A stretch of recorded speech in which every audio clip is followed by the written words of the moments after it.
Hey everybody, my name is Jay. And I'm Tracy, and together we lead the South Orange County Church. We want to welcome you to our Connect video series where each week we talk about something that Jesus said or something that Jesus did, and we discuss it with one another. And we really believe that by doing this, it helps us to make connections with God, make connections within ourselves, and make connections with other people. Yeah, one of our core convictions as a church is that it is good to start every week spending time with God. So all over South Orange County this weekend, small groups of people are meeting together to discuss exactly what we're talking about today. There's probably one within 10 minutes of you. So stay tuned to the very end so that you can find out how to connect with one of those. So grab your Bible or a notepad, take some notes today, and a cup of coffee, and let's jump in.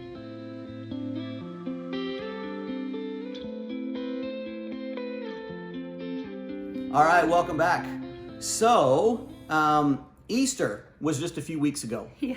And I don't know if you realized that, but Easter was at the beginning of April, and it was a while ago. And so what we've been doing here in this series is we're studying the things that happened between Easter and Pentecost. Pentecost happened 7 weeks after the resurrection, and it's in Acts chapter 2, and it's amazing. It's the giving of the Spirit. So we've been studying a lot of the background of what happened at our midweek services on Tuesday night. We're looking at the Old Testament background and things like that. But then here in these video series, we're talking about the different interactions that happened with Jesus and his disciples in that time period between the resurrection and Pentecost. But we were just talking this morning about, like, man, Easter feels like it was a long time ago. It does. I mean, where were you on Easter morning? It was a while ago. And Easter church is, most of us can remember what we were doing. But do you remember what you were wearing? Or do you remember where you went to lunch, what you had for lunch? Yeah. Do you remember what time you went to bed on Easter night? You know, I mean, it was weeks ago. Right. And the reason I think this is important is because feeling that passage of time has actually really been interesting as we've been studying all these interactions, because we have these stories about what happened and when Jesus would see his disciples and talk with them. But then we're also feeling how long this passage of time really is. Mm-hmm. 7 weeks is a long time. Right.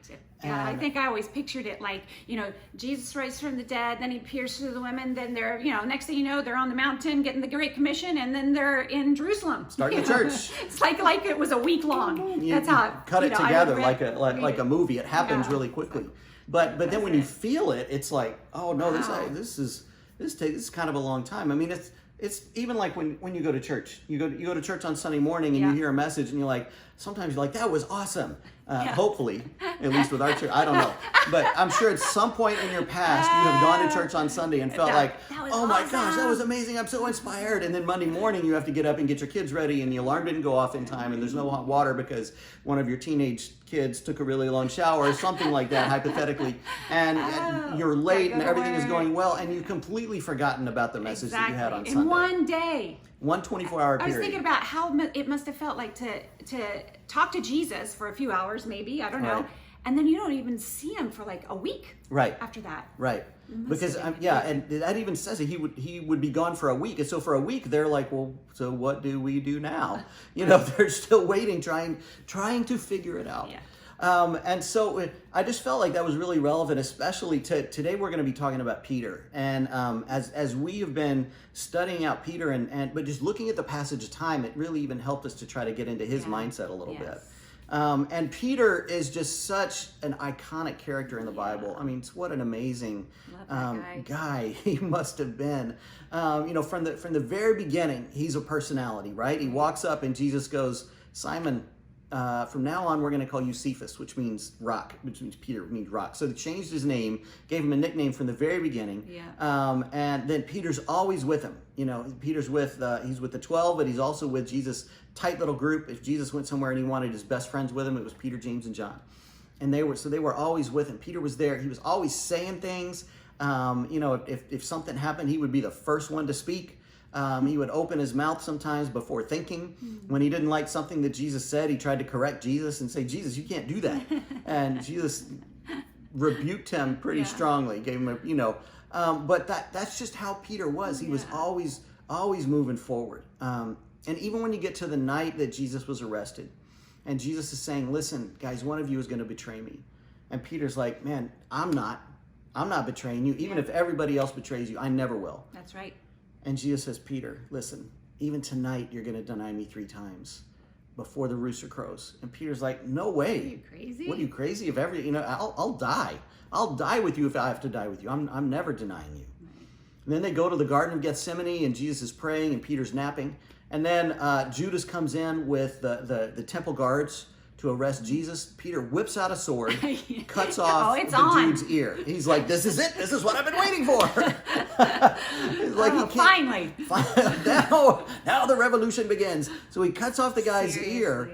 And that's when I think things started to change a little bit for him. That's when I think he started to go, wait, what? Because Jesus grabs the guy's ear, puts it back on his head, heals him, and says, put away your sword. This isn't how we're doing this. And then Jesus allows himself to be arrested and taken back to the high priest's house to be put on trial. Mm-hmm. And I think it shook Peter so much to go, wait, I thought we were going with you to the end. Mm-hmm. Even though Jesus had kept trying to explain it, it was so hard to understand. How are you going to redeem Israel unless you're alive? How are you going to do that if they crucify you? How are you going to do that? And so I just don't think he got it. So then he walks into the courtyard. He gets in. He sneaks in to the courtyard of the high priest, and he's warming himself around a fire trying to figure out what's going on. And this little servant girl goes, hey, wait, you were with them. You're from Galilee. And that's when he's like, no. I think he's still trying to get his bearings. Like, what is happening here? No, I wasn't with Jesus. And then he just starts getting freaked out because everyone's like, yeah, I think you were. Hey, I think you were. He's like, I was not with them. And he's cussing. And then that's the moment after the third denial, the rooster crows, and the Bible says that Jesus turned and looked straight at Peter. So from across the courtyard, I think that Jesus was like, not like, see, I told you, not like, Peter, how could you, but more like, I want you to get this. I know you. I know who you are. I know this was going to happen. It's going to be okay. Just hang on, and all will become clear. I'm sure Peter couldn't figure that out. I'm sure that was really hard for him. It's hard. In Mark chapter 16, when it says that the women went to the tomb and the angel was there, and the angel said, why are you here looking for Jesus? He's risen. He said, go and tell his disciples and Peter that he is risen, and he'll meet you in Galilee. And tradition says that Mark was dictating Peter's recounting of all these stories. And so if that's true, that means that Peter was the one who said, I want you to be sure and say, go tell his disciples and Peter. Because I think Peter by that time felt like, I'm not a disciple anymore. Yeah, I'm not worthy. I betrayed my master. I betrayed my rabbi. I'm not in the group. Yeah. I'm not worthy. But Jesus makes a point to go and get him. And even in Luke chapter 24, when the 2 guys on the road to Emmaus, they sit down with Jesus, he breaks the bread. They're like, oh my gosh, he's alive. They run back to Jerusalem. And they run in, and the disciples are already there going, guess what? Jesus is alive. He appeared to Peter. He hadn't appeared to all of the disciples yet. He does that a few moments later. But it says he's alive because he appeared to Peter. So Jesus had specifically appeared to Peter. He appeared to Mary. He appeared to these 2 dudes, Cleopas and his buddy. And then he appeared to Peter. And then he came into the room where all of them were except for Thomas. So there was a very special relationship that Jesus had. He's trying to connect with Peter and help him. And I just absolutely love that. And so then a week later, then he appears again to all the disciples plus Thomas, and we talked about that last week. Then it says after this, in John chapter 21, it says, afterward, Jesus appeared again to his disciples by the Sea of Galilee. And so this is back at the Sea of Galilee. This is a long walk, days walk to get from Jerusalem back up to Galilee. So after Passover, and then all this happens with Jesus, then they go back to Galilee, and then they're not sure what to do because Jesus isn't with them every moment. He's not telling them what to do. So he goes back to Galilee, and then they're like, well, what do we do now? Yeah, Peter still had his family. I mean, I got to feed my family. I got to figure out, how do you do life? I think that was all mixed in there as they're trying to figure out, are we supposed to go back to our regular lives? Right. Or what is going on? So he's back in Galilee, and he goes fishing. He's like, that's it. I'm just going to fish. I don't know how he gets a boat. I don't know if it was his old boat. Right. It was his boat sitting in dry dock. What was it? I don't know. But he gets a boat, and he goes out fishing, and he takes some of his buddies with him, and they're out fishing, and just all night long, they don't catch a single thing. And then there's some dude on the shore that goes, hey, throw your net over on the right side of the boat.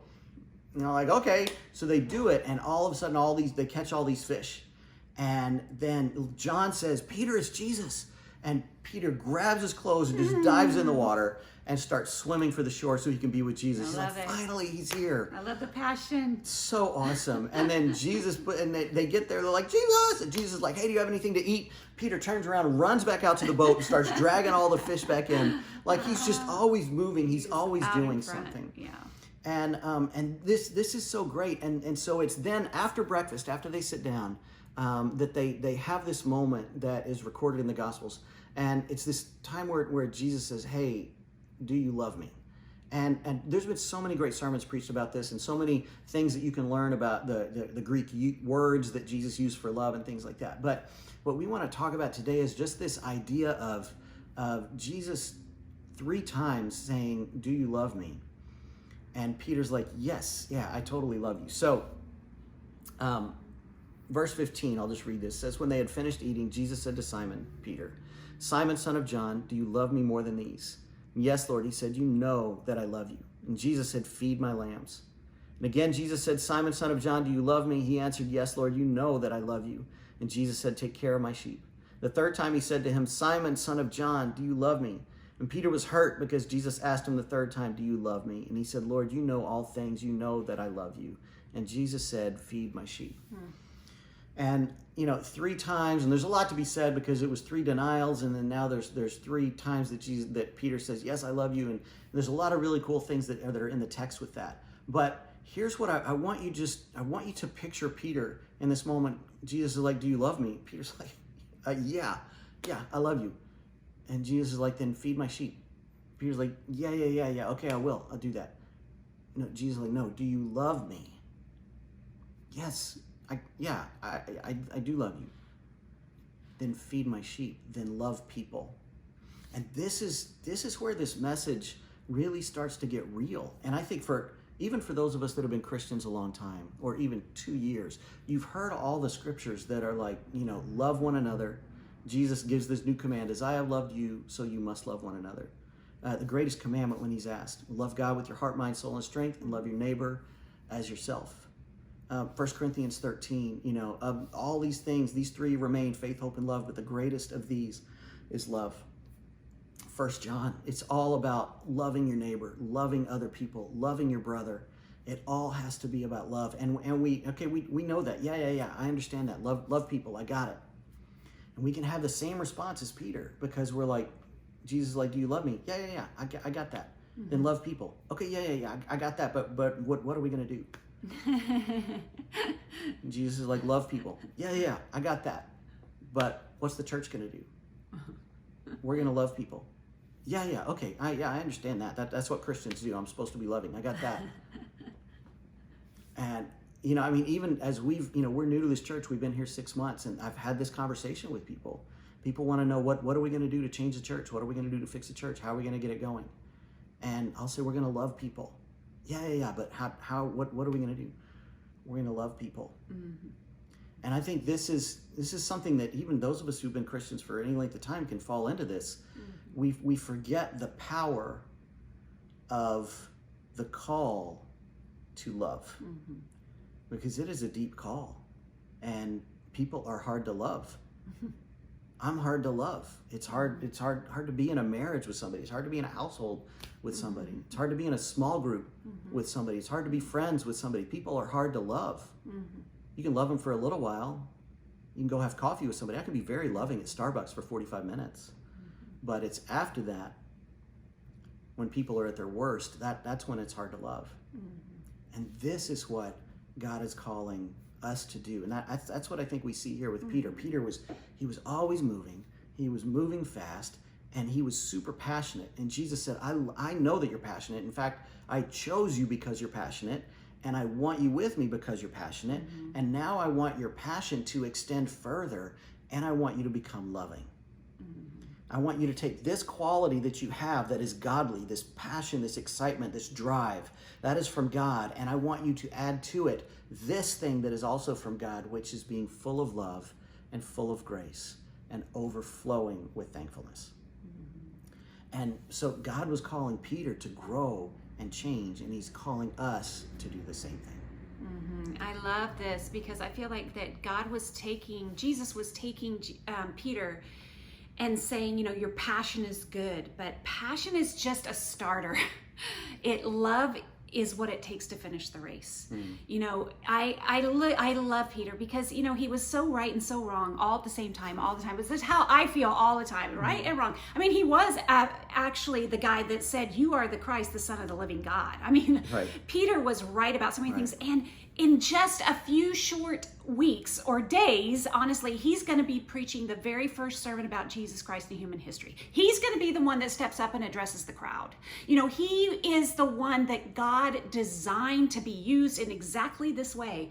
And I feel like that's true of all of us. God has perfectly designed us. He's perfectly created us with all of our strengths that have weaknesses that come with them because he wants to use it. And as we become more like Jesus, we will become who God intended us to be. Sometimes we can think that we're going to lose our personality or lose ourselves or become like a robot or something or a stepper wife, but that's not what happens. What happens is when we do things Jesus's way, we actually become who God created us to be. Right. Jesus was looking at Peter and he was saying, I love who you are, but you're going to need to do it my way. You're going to have to do what I have created you to do, what I have shown you I want you to do. And he had done that with all of these guys. Peter looks over his shoulder. He goes, yeah, well, what about John? Because Jesus actually told him, and this is actually going to be the way that you die, Peter. He tells him that. And after Peter hears that, he's like, well, what about John? What about this guy? And Jesus says, no, don't look at anybody else. Right. I've created you the way I wanted you, and I have a plan for you. Right. And thank God that John had his own plan, that God had a plan for John to actually live a long life. He didn't get martyred like everybody else. He lived into his old age, and so he modeled for us what it's like to grow old living for God. I mean, thank God we have him, because here he is, this son of thunder who wanted to call down fire on all the people who weren't believing in Jesus. Like that's how he was 3 years ago. Right. But as he ages, what does he talk about more and more? Love. Right. John becomes the apostle of love. And thank God that, he created Matthew the way he created him so that he could write down all these beautiful words of Jesus, so that we have Matthew 5 and 6. We have the Sermon on the Mount. We have the Beatitudes. Who wrote that down? Matthew, because he had created Matthew to do just that. Right. Later on, he takes Paul, who he had created exactly the way he wanted him, and Stephen, who had created exactly the way he wanted him. We all have our own unique makeup. Our Creator has made us exactly the way he wants us to be. Right. But to become who he wants us to be, we have to model ourselves after Jesus Christ. Right. And do things the way that Jesus said to do them. Right. There's in our culture, and especially, if you are, you're in your 20s, you're in high school, something like that, you'll hear this a lot where people are talking about, you got to find your true self. Actually, not just for the younger generation, it's all of us. All you of us. Do you. You do you. You got to go find yourself, figure out who you really are, believe in yourself, trust yourself.